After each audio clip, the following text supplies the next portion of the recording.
नमस्कार, मैं doctor Aparna Parik, assistant professor department of botany, university of Rajasthan से हूँ। और आज जो हमारी चर्चा का विषय रहेगा वो है प्लांट टिश्यू कल्चर, जिसे हम बहुत ही कॉमन लैंग्वेज में बोलते हैं पादप उत्तक संवर्धन। अब जैसा कि आप सभी जानते हैं कि आजकल अपन मैगज़ीन्स में पढ़ते हैं, अखबारों में पढ़ते हैं और न्यूज़पेपर्स में पढ़ते हैं, तो बायोटेक्नोलॉजी अपने को हर तरफ देखने को मिलती है कि ये क्या विषय है या इसकी उपयोगिता किन किन क्षेत्रों में देखी जा रही है। तो इसकी जो उपयोगिता के क्षेत्र हैं वो बड़े विभिन्न हैं और उनमें से एक जो क्षेत्र है वो है हमारा कृषि का क्षेत्र। अब आप जानते हो कि हमारा जो देश है वो कृषि प्रधान देश है और उसमें कृषि एक बहुत ही महत्वपूर्ण स्थान है कृषि का। तो कृषि को बायोटेक्नोलॉजी या जिसे हम कहते हैं कि ये इस तरीके की तकनीक है कि कृषि में ये अपना योगदान किस फॉर्म में दे रही है या किस तरीके से जो ये विज्ञान है ये किस तरीके से योगदान दे रही है कृषि के क्षेत्र में। आज हम उस पर चर्चा करेंगे और उसी का एक अंश है जिसे हम प्लांट टिश्यू कल्चर कहते हैं।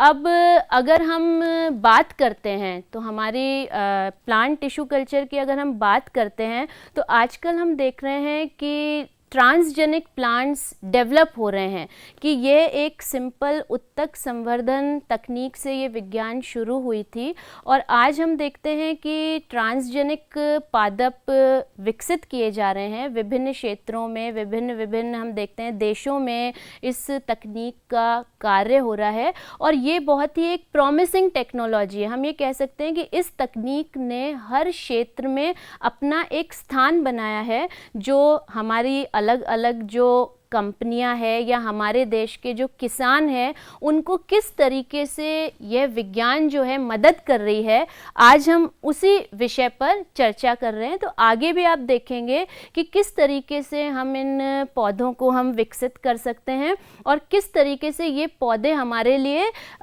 उपयोगी हैं। अब आप ये जानने के लिए बड़े उत्सुक होंगे कि हम देखते हैं कि नेचर में या बाहर हम देखते हैं कि जो एनवायरनमेंट है उसमें हम देखते हैं कि अलग अलग तरीके के पौधे लगे हुए रहते हैं, लेकिन हम ये देखते हैं कि जो पौधे हैं उनका क्या होता है, एक सीज़न होता है कि एक मौसम में वो क्या होते हैं कि लगते हैं। जैसे हम कहते हैं आम का मौसम है, ये अनार का मौसम है, ये केले का मौसम है। तो हमें क्या है कि एक मौसम पे हमें निर्भर रहना पड़ता है उस चीज़ का स्वाद लेने के लिए या उस चीज़ का उपयोग लेने के लिए। लेकिन इस तकनीक की वजह से क्या हो रहा है कि हमें किसी भी मौसम में हम किसी भी सब्जी का या फल का हम आराम से उपयोग कर सकते हैं। दूसरी इसकी जो विशेषता है इस तकनीक की वो ये है कि हम बाहर हम देखते हैं कि हमने एक बीज हमने लगाया और हमें एक ही पौधा प्राप्त हो रहा है, लेकिन इस तकनीक के माध्यम से हम ये कह सकते हैं कि हमें बहुत सारे मतलब माइक्रो प्रोपगेशन हम कर रहे हैं, यानी एक छोटे से अंश से हम बहुत सारे पादपों को विकसित कर सकते हैं। तो हम ये कहना चाहेंगे कि पिछले कुछ दशकों में ये देखा गया है कि ये जो बायोटेक्नोलॉजी है इसकी जो उपयोगिता है उन्होंने अलग अलग देशों में अपना रोल प्ले किया है। अब अगर हम कहते हैं कि इसकी हिस्ट्री की अगर हम इतिहास में जाएं तो हम देखते हैं कि ये कहाँ से शुरू हुआ। अब इतिहास आप सभी जानते हैं कि कुछ मिनट में इतिहास को दोहरा पाना बहुत ही मुश्किल है, लेकिन एक इन जनरल आपको मैं बता दूं कि ये लगभग मतलब 1838 में, मतलब जिसे कहते हैं कि जो कोशिका की जो सिद्धांत दिया गया था वो हम देखते हैं कि 1838 में ही आ गया था। और 1902 में जो हेबरलैंड वैज्ञानिक था उन्होंने क्या किया कि टोटीपोटेंसी का कंसेप्ट दिया। टोटीपोटेंसी मतलब हम कह सकते हैं कि ये पूर्ण शक्तता है, यानी ये टोटल पोटेंशियल है, यानी किसी भी कोशिका की ये वह क्षमता है कि जिससे कि वह पूर्ण पादप को विकसित कर सके, यानी कि it is the total potential of the cell to raise a complete plant. तो अब आप देखिए, आज हम 21वीं सदी की तरफ जा रहे हैं और यह जो कार्य है यह 1902 में ही प्रतिपादित हो गया था, जब हेबरलैंड ने इसका कंसेप्ट दिया। तो यानी हम कह सकते हैं कि ये शुरुआत इसकी कहाँ से हुई? शुरुआत के लिए हम कह सकते हैं कि ये 1902 से ही इसकी शुरुआत हो गई थी। आप देखिए 1939 में कैलस कल्चर्स रेस किए गए, उसके बाद 46 में हमने देखा कि शूट टिप से पादप बनाए गए, 1950 में ऑर्गन्स बनाए गए कि भाई आपने किसी भी एक छोटे से टुकड़े से पादप बनाया तो अलग अलग जो पौधे के जो भाग हैं उनको अलग अलग हमने कल्चर करके, उनका संवर्धन करके और हमने काफ़ी सारे जो पादप हैं उनको विकसित किया है। 1960 में आप देख रहे हैं कि प्रोटोप्लास्ट आइसोलेशन। प्रोटोप्लास्ट क्या होता है? ये वॉललेस सेल है, यानी ऐसी कोशिका जिसकी सेल वॉल हटा दी गई है। तो हमने देखा कि प्रोटोप्लास्ट को भी हमने अलग करके, आइसोलेट करके और पादप बनाए हैं। 1962 में सर्वप्रथम, अब आप ये पूछना चाहेंगे कि भाई ये मतलब ये लगते कैसे हैं, ये पादप उगते कैसे हैं? तो इनके लिए जैसे हम देखते हैं कि बाहर हम जो पर्यावरण है उसमें हम खाद है, पानी है, उनके ऑर्गेनिक इनऑर्गेनिक न्यूट्रिएंट्स हम उन बीजों को दे रहे हैं और तब पादप विकसित हो रहा है। लेकिन अगर हम आर्टिफिशियल कंडीशंस में ये काम कर रहे हैं तो उसमें हमें क्या है कि एक मीडिया या एक संवर्धन माध्यम की जरूरत पड़ती है। तो 1962 में सर्वप्रथम वैज्ञानिक थे, मुराशिगे और स्कूग वैज्ञानिक थे, जिन्होंने क्या किया कि एमएस मीडियम को बनाया। अब ये जो एमएस मीडियम है इसमें ऑर्गेनिक सॉल्ट्स होते हैं, इसमें इनऑर्गेनिक सॉल्ट्स होते हैं, इसमें कुछ विटामिन्स होते हैं, इसमें कुछ मिनरल्स होते हैं, फिर शुगर होता है। तो इन सब के कॉम्पोजिशन से ये संवर्धन माध्यम तैयार किया जाता है जिसपे कि हम जो ये पादप हैं इनको हम संवर्धित करते हैं। फिर आप देखिए इसी तरीके से हर 1964, 70, 71, 81 इनमें क्या है, किसी न किसी फॉर्म में हमने देखा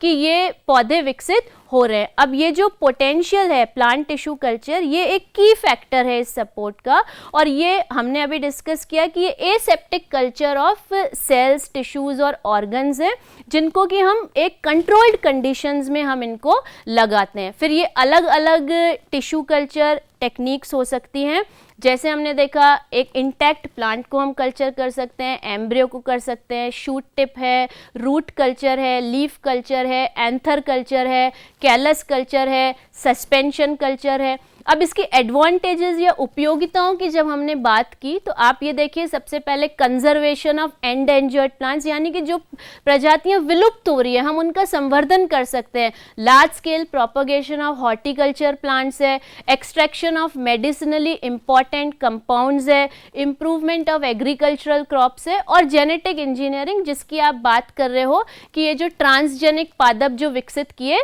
जा रहे हैं। फिर आपने देखा कि इसका बेसिस क्या है, इसका जो उत्तक संवर्धन तकनीक है इसका बेसिस क्या है। इसमें हम देखते हैं कि दो हार्मोन्स अफेक्ट करते हैं, एक ऑक्सिन होता है, एक साइटोकाइनिन होता है। ऑक्सिन जो होता है वो रूट डेवलपमेंट कॉज करता है और साइटोकाइनिन जो है वो आपका शूट डेवलपमेंट को कॉज करता है। और इन दोनों जो हार्मोन्स हैं उनके हम देखते हैं उनके कॉम्बिनेशन से ये प्लांट विकसित होता है कि अगर ऑक्सिन ज़्यादा होगा तो रूट डेवलप होगा, साइटोकाइनिन ज़्यादा होगा तो शूट डेवलप होगा। फिर इसके कारक क्या क्या हैं जो इस प्रोसेस जो है उसको अफेक्ट करते हैं, तो उसमें हम देखते हैं कि ये ग्रोथ मीडिया है। ग्रोथ मीडिया मतलब मिनरल्स हैं, ग्रोथ फैक्टर्स हैं, कार्बन सोर्स है, हार्मोन्स है, एनवायरमेंटल फैक्टर जैसे लाइट है, टेम्परेचर है, फोटो पीरियड है, आपका स्टेरिलिटी मीडिया, एक्सप्लांट सोर्स यानी हमने कहाँ से वो एक्सप्लांट लिया है। एक्सप्लांट मतलब ऐसा भाग जिसको हमने पौधे से अलग कर दिया है। फिर जेनेटिक्स ऑफ द प्लांट यानी different species they show differences in the amenability to tissue culture, यानी हर स्पीशी जो है वो अलग अलग प्रकार से रेस्पॉन्ड करती है। और in many cases different genotypes with in a species will have variable response, यानी अगर हम उत्तक संवर्धन तकनीक का काम ले रहे हैं तो हम देखते हैं कि ये जो पौधे हैं ये भी क्या है, इनका जो रेस्पॉन्स होगा, इनका जो प्रभाव होगा वो क्या होगा, अलग अलग ढंग से हम देखेंगे। फिर डेवलपमेंट ऑफ टिश्यू कल्चर हमने देखा कि ये दो बेसिस पे ये डिपेंड करता है, जैसे कि एक तो सेल्यूलर टोटिपोटेंसी की कोशिका में कितनी शक्ति है और सेल की प्लास्टिसिटी यानी किस डायरेक्शन में सेल फॉर्म होता है। फिर सेल्यूलर टोटिपोटेंसी की जहां हमने बात की, हमने क्या बोला कि ये पौधे की वो पूर्ण शक्तिता है जिससे कि वो एक संपूर्ण पादप का निर्माण करता है। तो जब तक पादप में शक्ति नहीं होगी, वो पोटेंशियल नहीं होगा, तब तक हम ये काम नहीं कर सकते। फिर ये आप देखिए कि जो पादप और जो जंतु कोशिका है, सेल्यूलर टोटिपोटेंसी है, वो उनका विभेदन है। यानी हम देखते हैं कि पादप कोशिकाएं जो है उनमें हम देखते हैं कि विभेदन करती हैं वो, और जो जंतु कोशिकाएं वो ये नहीं करती है। फिर इनकी स्टेजेस हम देखते हैं कि क्या इसकी स्टेजेस है, तो वो अलग अलग है। पहले हम प्रिपेयर करते हैं प्लांट को, उसके बाद हम मीडियम पे उसको संवर्धित करते हैं, उसके बाद वो प्लांट ग्रो करता है और उसके बाद उसका रूटिंग और हम फील्ड ट्रांसफ़र करते हैं। ये आप पिक्चर में देख सकते हो कि पहले हमने इस पादप से ये एक्सप्लांट लिए हैं, दूसरे में आप ये देख रहे हो कि वो पादप थोड़ा सा ग्रो कर रहा है यानी उसमें ग्रोथ हो रही है। इसमें देखते हैं हम कि वो और आपका प्रोलिफरेट कर रहा है प्लांट, और यहाँ हम देखते हैं कि कभी कभी कल्चर में कुछ फिनोलिक्स भी उसमें एक्सक्लूड हो जाते हैं। तो हम ये देखते हैं कि कैलस जो है इसमें हम देखते हैं कि ये फिनोलिक्स बाहर निकल रहे हैं। तो आप इस डायग्राम में आप देख सकते हो ये क्या है, इसका कैलस का जो है वो नेचर है। कभी कभी हम देखते हैं कि कैलस इस तरीके से कर सकता है। ये पिक्चर भी आप देख सकते हो कि प्री ट्रीटमेंट है, ग्रोथ है, ये एस्टेब्लिश हो गए हैं, प्लांट्स बन गए हैं। ये आप देखिए एक कंप्लीट प्लांटलेट आपको बन गया है जिसमें रूट्स और शूट हैं। यहाँ आप ये देखिए ये रूटेड प्लांट है जहाँ आप देख रहे हो कि इस पौधे में रूट्स विकसित हो गए हैं। और कभी कभी हम देखते हैं कि इस मीडिया को हमको मैनिपुलेट भी करना पड़ता है रूटिंग और शूटिंग को इंड्यूस करने के लिए। ये स्टेज 4 देखिए कि हमने एक पादप बनाया और हम उसको बाहर फील्ड में ले आए हैं। ये एक कंप्लीट विकसित पादप है और कुछ समय पश्चात हम देखते हैं कि ये जो पादप है ये बिल्कुल नेचर में जैसे पादप ग्रो करते हैं उसी तरीके से ये पादप ग्रो कर रहे हैं। तो आप ये देखिए ये कंप्लीट पिक्चर जो है उसमें ये टिश्यू कल्चर्ड प्लांट है, यानी हमने मीडिया में इसको ग्रो किया इस प्लांट को, और हम जब इसको नेचर में लेकर आए तो ये बिल्कुल वैसे ही रिएक्ट कर रहा है जैसे कि नॉर्मल पादप है। तो हमने टिश्यू कल्चर से हम क्या बताने की कोशिश कर रहे हैं कि वो पादप जिनका डेवलपमेंट नेचर में पॉसिबल नहीं होता है, जिनमें हम देखते हैं कभी कभी वो सेक्सुअली उनमें फर्टिलाइजेशन नहीं हो पाता है या पादप विकसित नहीं हो पाता है, तो ऐसे पादपों का हम क्या करते हैं, हम उनको टिश्यू कल्चर से हम उनको माइक्रो प्रोपगेट करते हैं। फिर ऐसे पादप जो विलुप्त हो रहे हैं उनको हम क्या करते हैं, टिश्यू कल्चर की सहायता से हम उनको विकसित कर सकते हैं। फिर कुछ मेडिसिनली इम्पॉर्टेंट प्लांट्स हैं, हम उनमें क्या कर सकते हैं, मेडिसिन्स को प्राप्त करने के लिए हम इस तरीके के जो पादप हैं हम उनको विकसित कर सकते हैं। तो किसी न किसी रूप में हम देखते हैं कि ये जो तकनीक है ये अपना प्रभाव डालती है और इससे हम बहुत अच्छे नंबर में और बहुत कम समय में हम पादप को विकसित कर सकते हैं।